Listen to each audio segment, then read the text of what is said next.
So today we will first complete the discussion on the architectures of different language models. So that would be the hard part of it. So the first part of the lecture would be hard because we will revise that we discussed the previous time and deal with transformers. We will try to figure out what differences there are in the transformers and so on. And then in the second part of the lecture, it would be a bit more entertaining because we will look into some tools that help us not only to find some articles, but also to extract information from those articles. Because nowadays I do believe that it's not about cheating using some generative AI technologies while doing research, it's about saving time, right? Yeah? Okay. So, information retrieval and extraction, that's where we will try to focus on. So first of all, we will discuss the architectures of neural networks that stay behind those language models that were the focus of our attention the previous time, and then we'll go on with transformers. After that, we will we will see, because the Wi-Fi is not available now, but hopefully the mobile internet will be fine to try out some instruments, and also we'll discuss the prompts, because I do believe that you will agree with me that a lot depends on the prompt, on how you formulate what you want to get from a tool. If the semantic search is inside it, yeah, if you just ask a few words, the result will be the same as it used to be like 10 years ago. But if you formulate it in details, then then really the tools might help you to do the overview, the literature overview. So first of all, do you know this abbreviation RNN? What does it stand for? So let's start with NN. Brilliant, yeah. So recurrent neural networks, recurrent ones, they're not used so much nowadays because most of the models are based on transformers. But those language models of 2010s that we discussed the previous time, they mostly stand on recurrent neural networks. The kind of architecture for a neural network, for a recurrent neural network, looks the following way. So here in blue you can see the hidden layer, and there might be, and there are normally millions of those hidden layers. And then you give some input to the model. For example, it might be a machine translation task. Then you give a sentence or a paragraph to translate. And then each layer, a different part of the linguistic structure is analyzed. But the important thing is that it is analyzed at this particular moment of time, to put it in simple words, yeah? That is why, of course, the previous input is memorized by the neural network, but still, for long dependencies, for long time dependencies, it's rather hard for the network to come back to compare, for example, the grammar of your sentence to the grammar of the previous inputs. Is it clear? So, once again, during the first class, we touched upon the process of backpropagation, which is very important for deep learning. So today's large language models, they learn through the method of deep learning.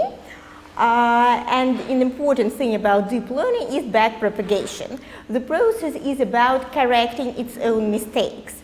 So if Google Translate, for example, sees that, okay, the output, the sentence that it's going to give you is not very satisfying, is not correct in the structure or in something, then it would go back to the layer where it seems that there is a mistake, and it would try to correct it. Of course, it takes just seconds for a language model to do so.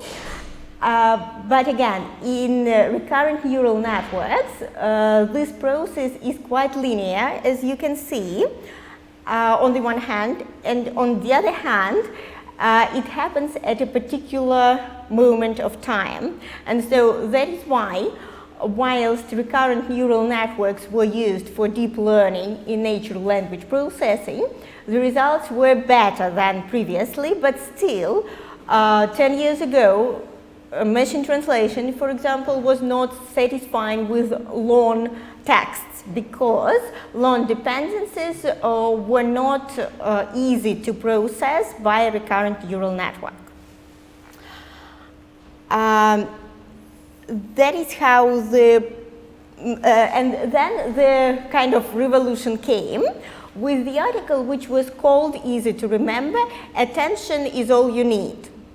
In 2017, this article was published, and that was the beginning of the era of transformers, although well-known transformers were launched a bit later. But still, the idea is that the attention mechanism allows the neural network to weight the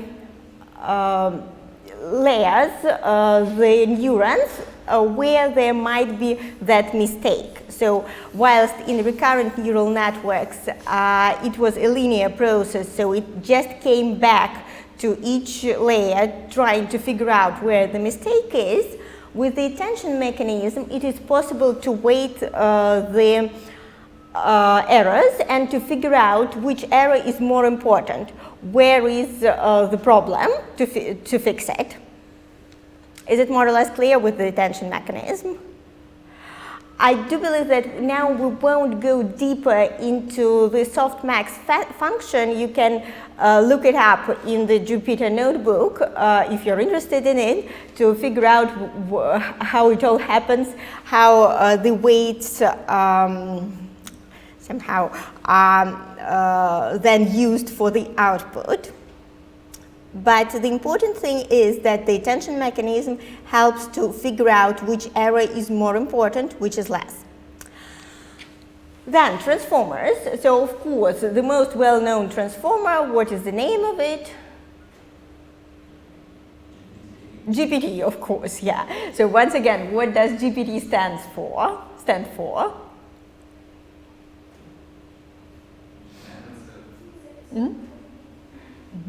A bit louder. So G, first of all.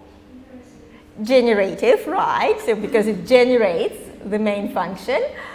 Then transformer, obviously. What does P stand for? No. Another important feature. No.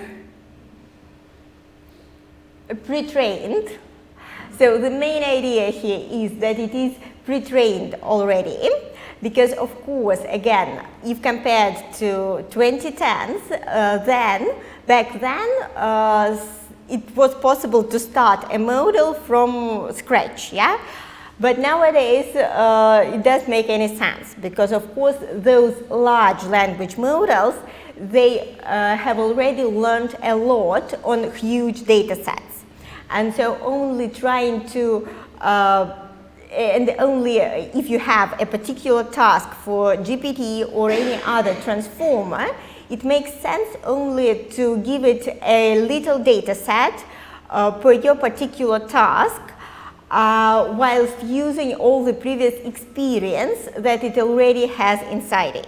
So GPT stands for Generative Pre-trained Transformer, but it was not the first, so to say, well-known transformer. Of course, it had developed before ChatGPT was launched on the basics of it, but still the first well-known launch was the BERT transformer by Google. It was launched in 2019, and it's very important that it is bidirectional transformer. B stands for bidirectional.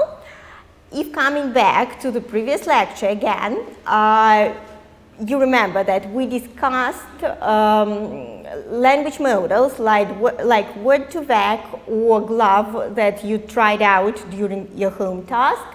And there the important thing, especially in the supervised models like Word2Vec, was to figure out the window, so the amount of words to be analyzed for the model. So you could put there in the code 2 or 3 words around your keyword that are gonna be analyzed. Of course, it's not so much. A bidirectional transformer is able to analyze at the same time, simultaneously, both the words that go before and that go after the keyword. Seems like an easy feature, but still it's very important, so to say, for the result. So, with the examples of BERT and GPT, let's figure out the difference of the types of the transformers, of current transformers. There are 2 main types that deal with text: encoder and decoder transformers. It's obvious from the names that the encoder transformers, they focus mainly on the input, and the idea is to analyze the input. So the main aim of encoder transformer is to give you some results from the text that you feed to it. That is why BERT is used in most tools that help us process different articles, different scientific articles.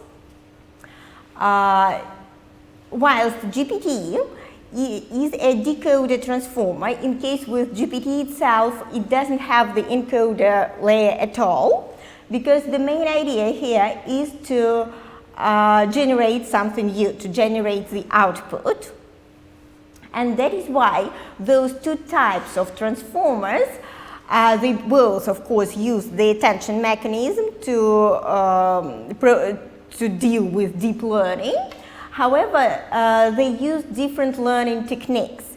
They are partly supervised, partly unsupervised, and we will in a minute figure out the differences of the learning methods that stand behind those 2 types of transformers. Up to now, is it clear the difference between transformers that exist nowadays and the main 2 types, encoders and decoders? Yeah? Right. So then let's go on.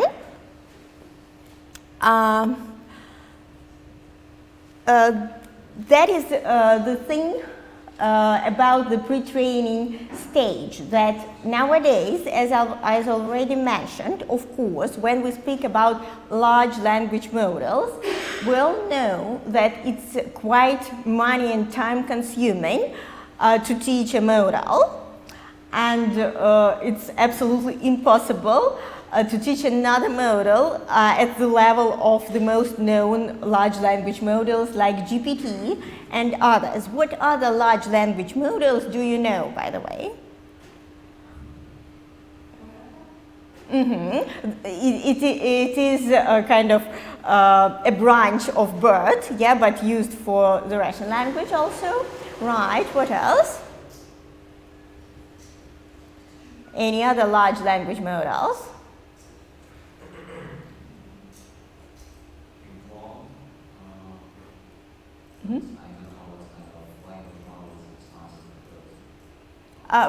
But Claudie, yeah, right, okay, fine. Absolutely, yeah, right, okay. Also Llama probably, perhaps you have used it. And as for Google tools, as BERT is an encoder transformer, as stated here, they also have a generative neural network, which is called Gemini. Yeah, it is also used. And of course, for some other languages, because these models, it's quite easy to figure out that they're kind of English speaking. So their native language is English. It's easy to figure out it because if we process text in English, if we give the prompts in English, the results are better. That is why it's quite important that in other countries, some kind of regional models are developed as well. For example, the neural networks that stand behind Baidu, the neural networks that are developed in Russia as well. Back to the process of learning. So a current transformer is also a pre-trained model that has already learned a lot on a huge data set. So here at the scheme, you can see that the pink level, it is the level of tokenization, because all the words, all the text, they are first tokenized, normally as a word, so one token is a word, but sometimes one token might stand per sentence or per bigram or something, for some particular tasks. Then go those hidden layers, and then in green we have the output. And then comes the fine training process when the model can be used through API, for example, to fine tune it, to fine train it for a particular task. For example, kind of Roberta, we can say that BERT is pre-trained, and then Roberta is fine-trained, fine-tuned for some particular tasks on the basics of BERT.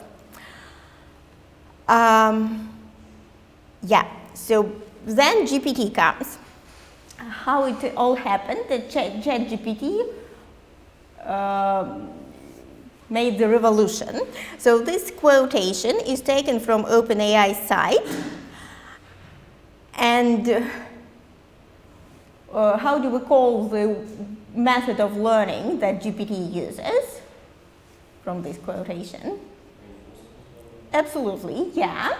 And how does it happen? In simple words.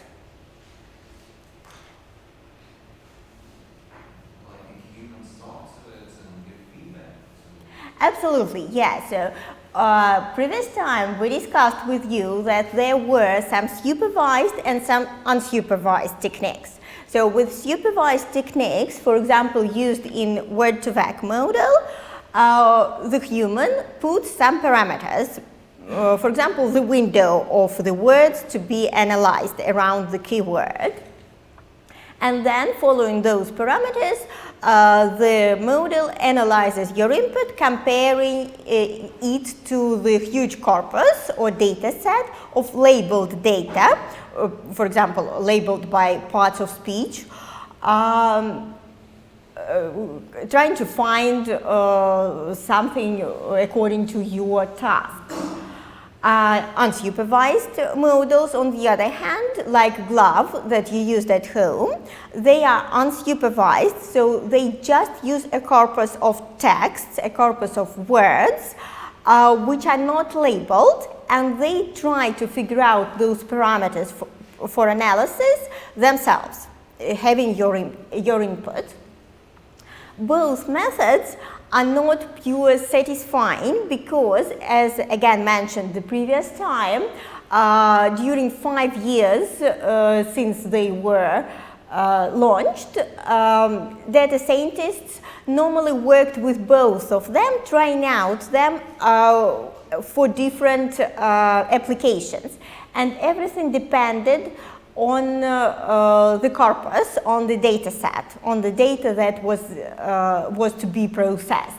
Because in some cases, for some applications or bots or tools, word-to-vec worked better. For some, GLOVE was better. So it was clear that it's very important kind of to mix up those supervised and unsupervised techniques and they are used from some angles in all the transformers. And reinforcement learning helps the model first to be pre-trained on unlabeled data following unsupervised technique, and then getting the feedback from so-called environment, so human feedback. It tries to make the results better. This is the way how supervised and unsupervised ways are combined with reinforcement technique. And here everything depends on this human feedback. And then appeared a new kind of job which was called AI trainer, and it is still it still exists, at least in our country. For example, a few years ago, not a few years ago, but previous summer, Yandex recruited students from our faculty also as AI trainers, because they now have about 1,000 AI trainers that try kind of explain the model how a human would process the same data. So in fact, AI trainer does the same tasks as the GPT model. In this case, GPT model tries to perform. But once again, this technique of human interaction for the model was first introduced for GPT, and it was the key to success, so to say. And this human feedback helped to learn more than just analyzing all that data, no matter whether it is labeled or unlabeled. So this is the key of the reinforcement learning. Is it clear how GPT learns? More or less, reinforcement learning. So this scheme also is taken from OpenAI site, and here the steps of this reinforcement learning are once again explained and illustrated. And the main thing is that this reinforcement learning technique, it reminds us of bringing up a child, because the main mechanism to influence the model here is the reward mechanism. So depending on whether the output is close to the target one, to the grammatically correct, to the semantically correct, then the model gets some rewards and figures out that, okay, that was a good example, I would kind of remember it and use it for the next steps, for the next inputs. This reinforcement learning works like in psychology, or it was developed in another way? I do believe that they tried to do the same as in psychology, but of course slightly different, because here we deal with a mechanism, so those rewards are quite formal, so to say. And the difficulties, they lay not in the psychological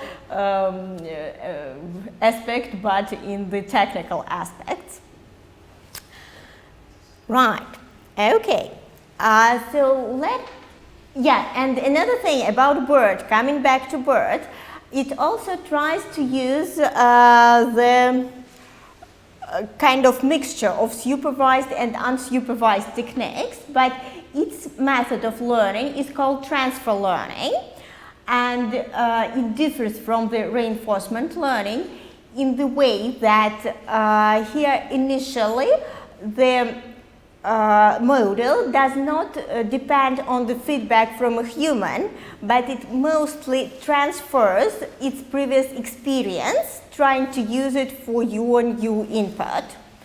And so it initially is supervised, because initially on the pre-training stage it gets, while doing transfer learning, the model gets some labeled data, but then it can work with unlabeled data being unsupervised just within transfer learning using the experiences that it already performed.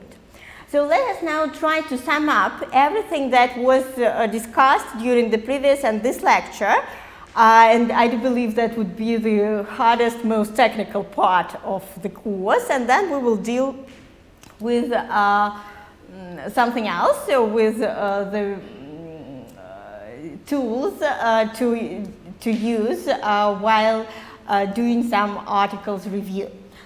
So once again, initially, based on deep learning and backpropagation process, in 2010s, a few language models appeared. They followed two main mechanisms, unsupervised and supervised learning. The most well-known example of a supervised model is Word2Vec, launched in Google in 2013. It used two types of architecture to make embeddings. You remember that the relations between words for the computer, they are vectors, and the vectors might be long or short, and each word, each lexeme, would have a lot of vectors concerning different angles of linguistics that we discussed with you during the second lecture. Yeah, so paradigmatic, syntagmatic relations, and so on. For the vectorization process, Word2Vec might use the continuous bag of words technique or skip-gram technique, depending on the task. If the idea is to figure out a particular word, then it would use the first one. If it needs to guess the context, having the keyword, it would use the second one. As for GloVe, it is unsupervised. It was launched 1 year after Word2Vec, and it was launched by Stanford, one of the most known international NLP schools. And it uses the architecture of matrix because it does not only analyze your document, making this term document vector, but it tries to analyze a particular word which you ask it, trying to find out it in its own corpus. And I like the example from one of your home tasks where it didn't have the word, it didn't know the word daffodils, because it was not on the corpus, but the corpus that I shared with you is the smallest one. So if there are 3 corpora there, and I do believe if we search for some, if we need the analysis for the words that are not used every day, then we need to address just a bigger corpus. And it tries to draw this word matrix based on the whole corpus. So after 2017, the year 2017, when the article Attention is All You Need was published, the transformers were kind of, the idea was introduced, because the transformers, they come as a new architecture for a neural network, whilst Word2Vec and GloVe are based on recurrent neural networks, which are linear and which analyze, do backpropagation process at a particular point in time. Transformers, they are able to follow long-time dependencies, and they draw not just vectors, they do not create just simple vectors, but they create so-called tensors, which have a lot of dimensions, and those dimensions help to memorize all those aspects of linguistics concerning each particular word. And when transformers are discussed, it's important to bear in mind that there are 2 main types: encoders, which aim at text analysis and not at generating something new, but at analyzing the input, And they mostly are supervised and use their previous experience, they transfer their previous experience got on supervised data to process your input. For example, your articles, your corpus of articles in our case. While generative transformers like pre-trained generative transformer GPT, they make the second type of transformers, decoders, that for those the main goal is to generate something new. So they focus on the output stage, and they use to learn mainly unlabeled data, whilst doing reinforcement learning, getting the feedback from humans and trying to follow the kind of behavior of a human doing a particular task. Do you have the general idea now about large language models? Right. So then let's discuss something else. So where we can use, so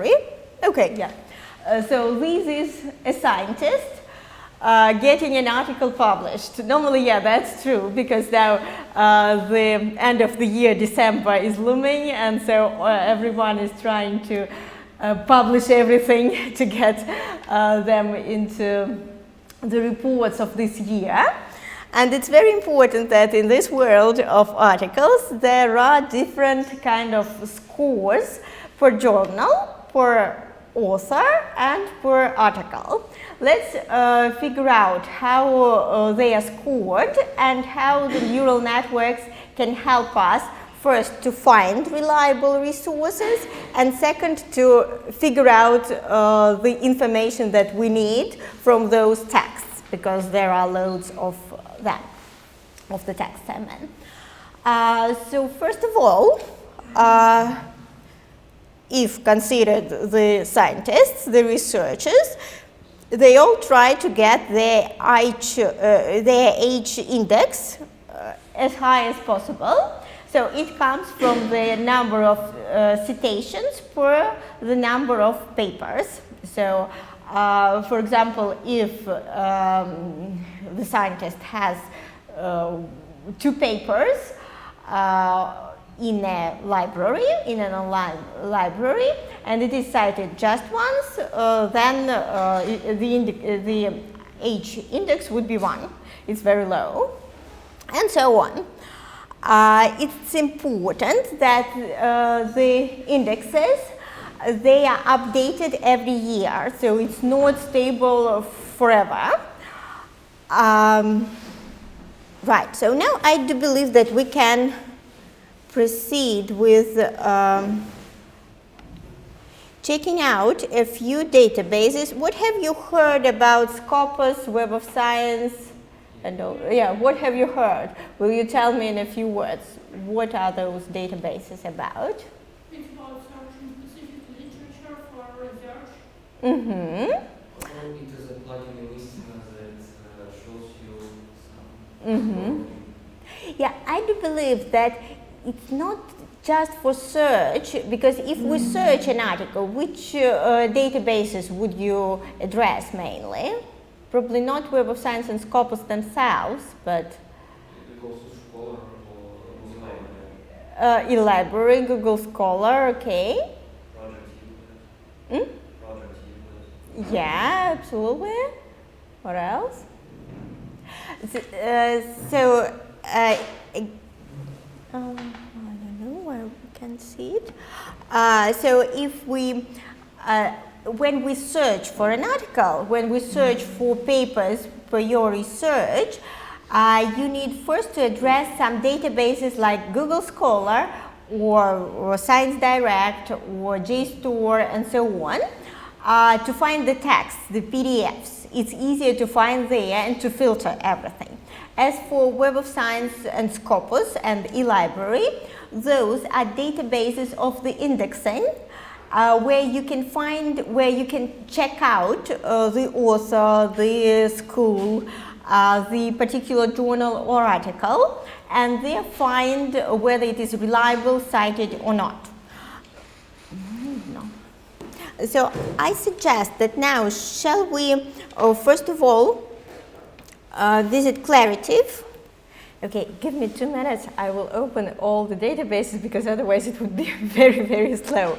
And may I ask also you to open Web of Science, to open Scopus, and then I will give you some more links to the to special tools. Okay, if you have Web of Science Scopus opened, will you also open Semantic Scholar and Consensus?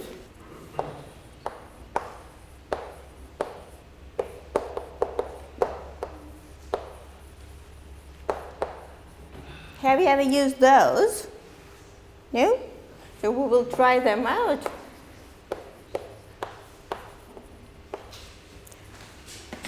So you need to have Web of Science, Scopus, Semantic Scholar, Consensus opened.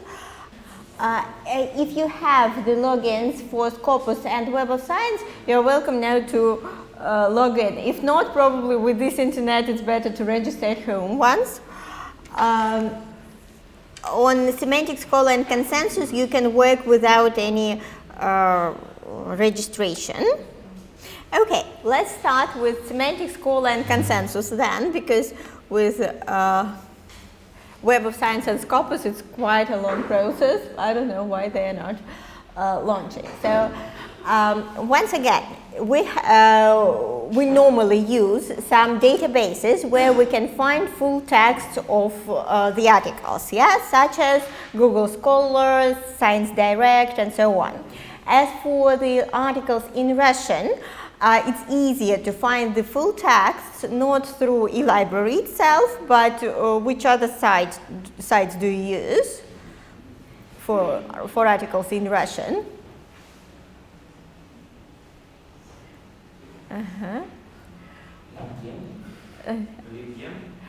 Yeah, maybe not bad at all. The hugest one is Cyberleninka, where you where you can find a lot of articles in Russian, like on Google Scholar in English. But if we Google something on Google Scholar, still the search would be, for example, would be according to the keywords. How do neural networks influence on machine translation?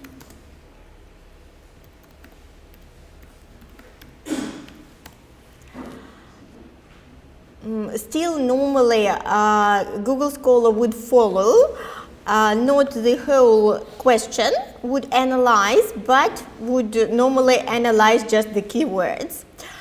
As for Consensus and Semantic Scholar, those are the engines, the semantic engines, which use the same methods of semantic search, which are now integrated in any search engine.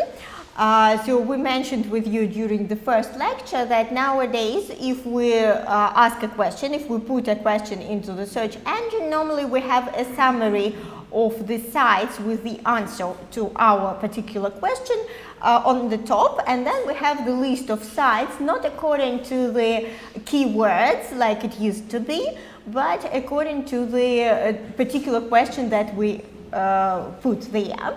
Semantic Scholar uses the same mechanism and tries to answer a particular question that you would put to it.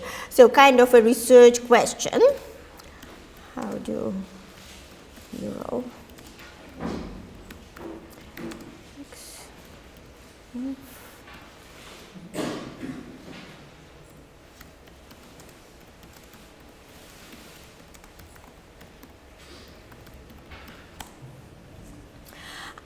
and just, so first of all, it would try to figure out the answer to your particular question using the semantic search.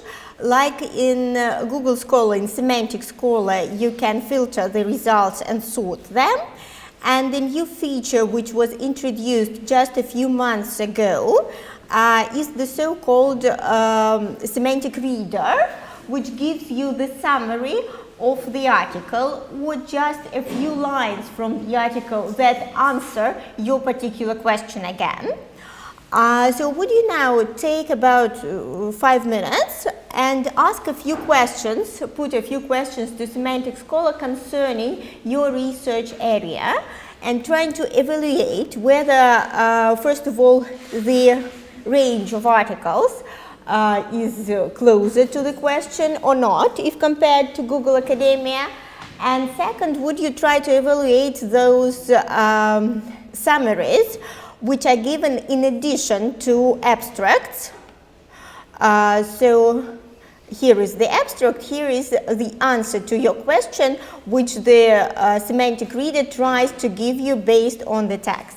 So will you is it clear what you need to do? Yes, I have a question. So do we need to, like, is it appropriate to type question or we can type only, for example, sentence or topic or It can be a sentence. It's better when you use Semantic Scholar and Consensus to write a sentence or a question, not just the keywords. Otherwise, it doesn't make much sense, yeah, to use those tools.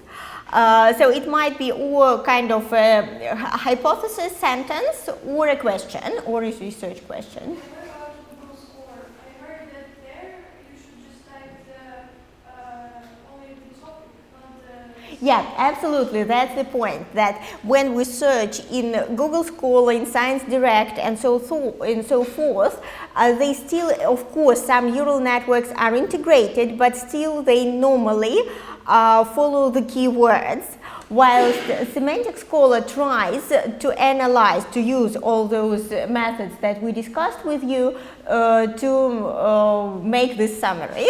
So would you now evaluate, assess those summaries?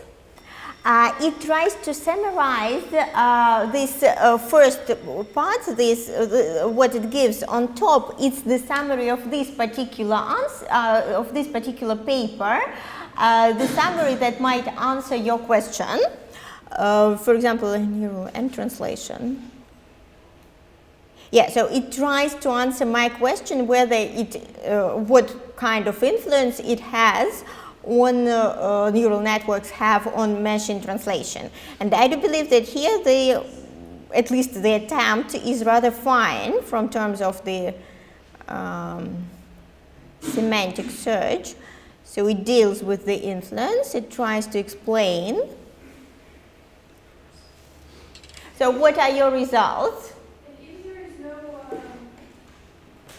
like, I don't see the first line which gives the answer to the question. No, it's not like in Google search where you have the summary of all sites. In fact, Consensus, we will try it out in a minute, it tries to give the summary of a few articles, whilst Semantic Scholar tries to analyze particular articles which it has chosen according to your question to figuring out the information that might be suitable for you in your research if you do it on this question. Yeah, just here is, so it gives here the summary of the article that gives the answer to your question. If I don't have this block, It might, then possibly it couldn't make this summary because this is a new feature. For some articles it gives it, for another it doesn't. It is kind of a new feature which was added in August or something. So do you have any results of Semantic Scholar already? Okay, how would you assess them? Any feedback, whether it is satisfying or they are, they give just general words? It is not such a course like Scholar. Mm-hmm. It gives papers that not on the topics that I want to find. Okay, so it's not so accurate, the search. Okay. So if you try then to reformulate the prompt, first of all, it is possible, and then also you can figure out the fields of study. Here you can filter it by the fields of study. Perhaps it would help with the accuracy of the search itself.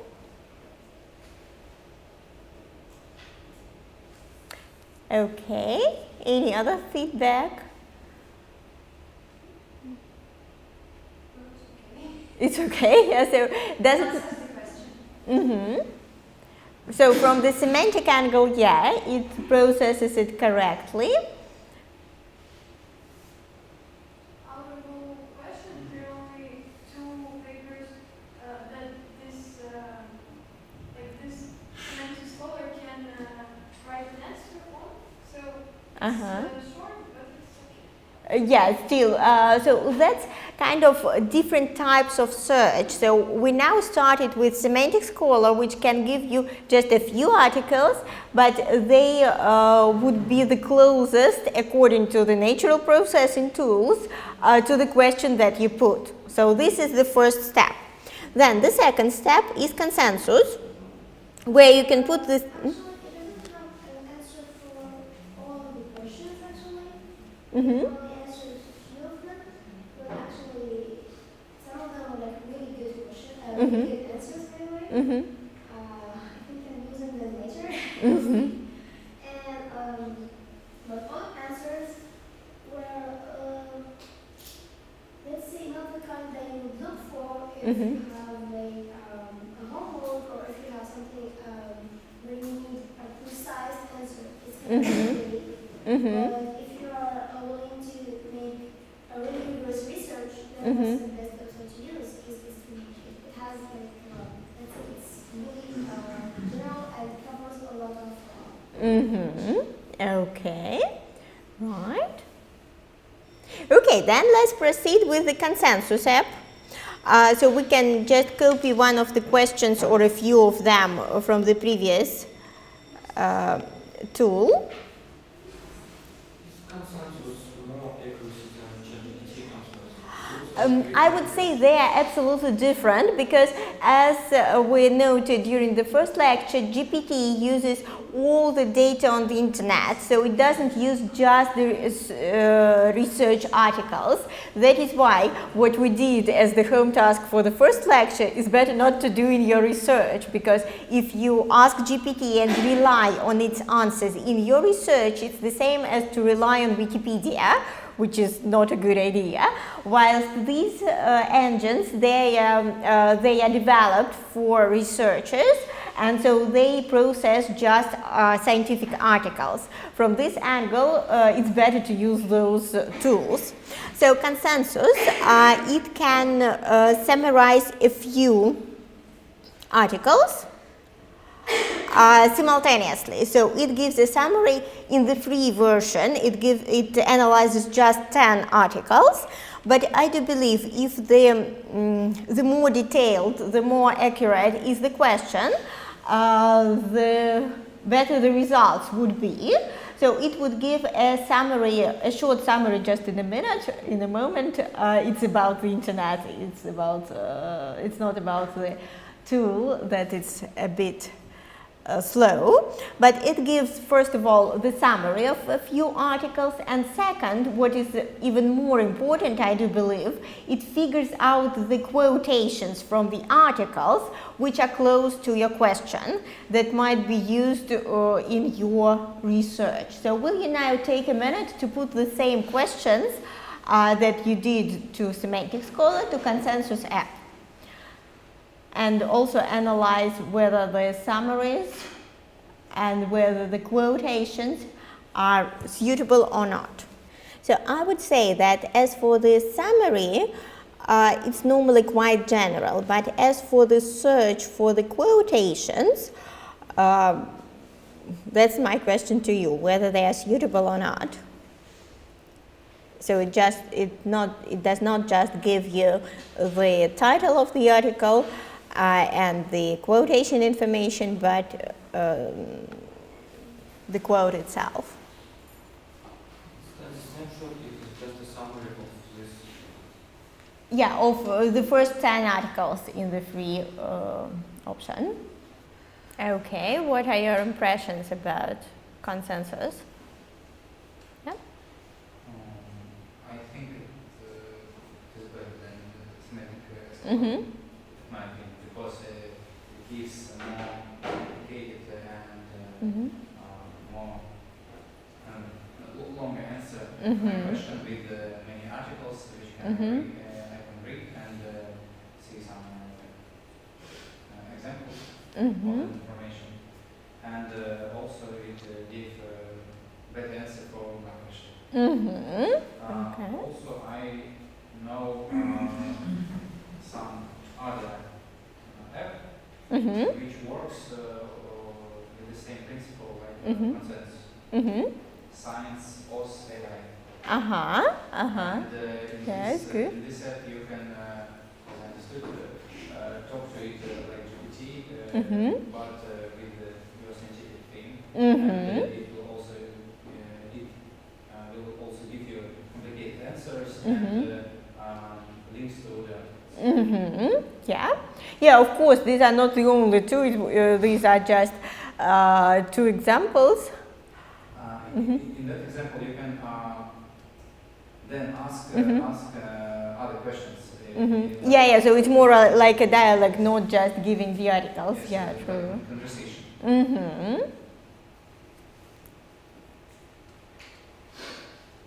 Okay. Any other feedback? What are your impressions about consensus in comparison to semantic scholar? Yeah, you're welcome. I think it is bad because it does not include articles that are not but Okay. they include words that I searched for my assumption. And consensus does not So that is better, yeah.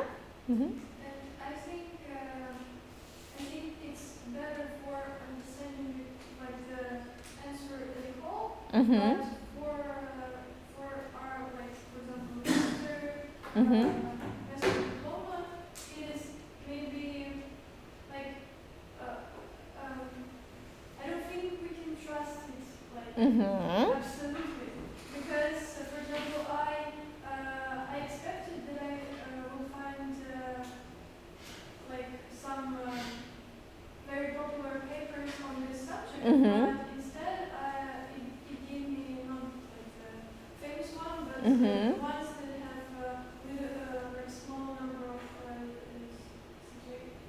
Citations, yeah, quotations. Right, indeed, that's the main thing, that first of all, we never should rely on and trust any tools 100%. But these are the steps to dealing with materials. So first is just what you all do, searching with Google Scholar and other databases, just figuring out the most popular articles on a topic. Then with semantic tools like those that we looked at today, you can figure out some articles which are closer to your question, to your research question, not just the general ones. And then if you want to check the reliability of some resources, because indeed semantic search normally provides us with some not so popular articles, then you can double check the author or the organization of on Web of Science, but you need to be logged in with your, it's enough to have the personal profile. Then you can here search for the name or for the organization. The same thing with Scopus. So we use Web of Science and Scopus mainly not to search the articles on our interest, but to double check the reliability of particular authors. In both cases, personal profiles are enough to search the information. The same thing with eLibrary, but for Russian-based journals, mainly in Russian language. Here you can search and check out the journals. For example, okay, here I have a kind of a search. Here is the result, and especially if you're gonna publish something yourselves, then of course it's quite easy on any site of a journal. You will find whether it is indexed or not with Web of Science and Scopus and figure out the quartile. But as for the Russian indexes, it's better to double check them on eLibrary. Here per each journal you can find the information, whether it is indexed somewhere. RNNs, it's mainly the journals, Russian journals, which are indexed with Scopus and Web of Science. So now it is like they just use this RNNs as the synonym to it. Right, and what else? Yeah, so in general, every author has their own H index. Every journal has its index as well, and here in the notes to the lecture you have the link to Clarivate, where if you are interested you can figure out what is journal citation reports. Here you can find it, yeah, journal citation reports. In general, they analyze whether the articles that are the citations of the articles in a particular journal within the last 2 years. This is what influences the index of the journal for the next year, so to say. So this is due to Clarivate, and also just a month ago Clarivate as well introduced in their search inside Web of Science this AI tool, so-called Research AI Assistant. So it is integrated in the Web of Science search, so seems like it might be smarter now. And finally, let's, so any comments, anything to add about those databases and tools to search for the articles and to search for the information, to extract information from the articles? Okay, right, so then back to the presentation, just the last thing for today is about the prompts. What about the prompts? Normally when communicated with different virtual assistants, do you normally still give them just a few words, just one question, or do you try to give a longer prompt? What do you prefer? Make a longer prompt. Mm-hmm. Additional information like write, like student, promote, Mm-hmm. Yeah, so first of all, the roles are very important, right? What else is important?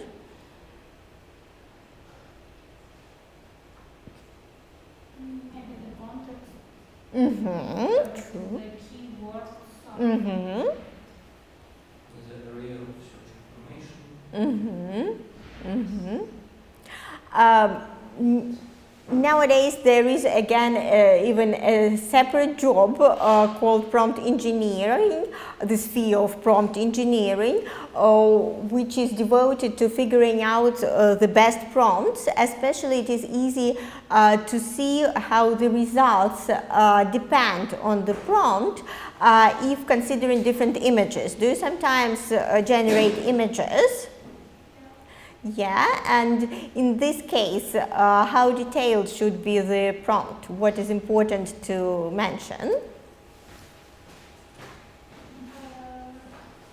Honestly, I try to work many times, so I try to make the headlines clear, then I start working on the details. Absolutely. And also I do believe that if speaking about images, negative prompts as well are very important, and if you deal not just with Telegram bot but with the with Stable Diffusion or Midjourney or Russian equivalents, then it's possible also to mention all the things. I do believe that it's better, at least. It's not ideal, the second one, but it's better because it was just my prompting, yesterday prompting, and I always try to tell the truth, I always follow the wrong way. I always try just a few keywords. Perhaps it will work out, but normally it doesn't. And the negative prompt is very important because in the middle between those images, I first tried to ask for a teacher, but it always added some children sitting around, although the university was mentioned in the prompt, but still it was hard. If there is one human, it tried to add some children there if it's educational context. So then I decided that, okay, let us just deal with robots, but that image didn't suit because there is this Apple logo there, so still the next negative prompt was about that.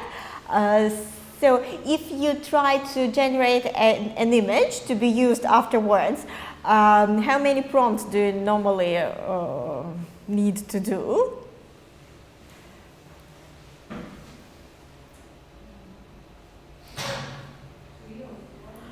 Yesterday with this thing, it was about 20 or something prompts, but I started from scratch. I started with just keywords and it didn't go at all. Right. So at home, I would ask you to work a bit more with Semantic Scholar, Consensus and some other similar apps and compare the results to what you had after the first home task from GPT. Once again, next week we won't have a class because I won't be in Moscow, and by the 30th of October, I would ask you to do all the so-called deaths, of home tasks, so concerning the first 4 modules, to complete it all, and probably we will close them starting with November. We will go on with new topics. And so in 2 weeks we will discuss machine learning techniques, we will look into the history a bit and then compare again different tools, professional and just simple users ones. Okay, any questions? Hi, thank you very much, have a good evening.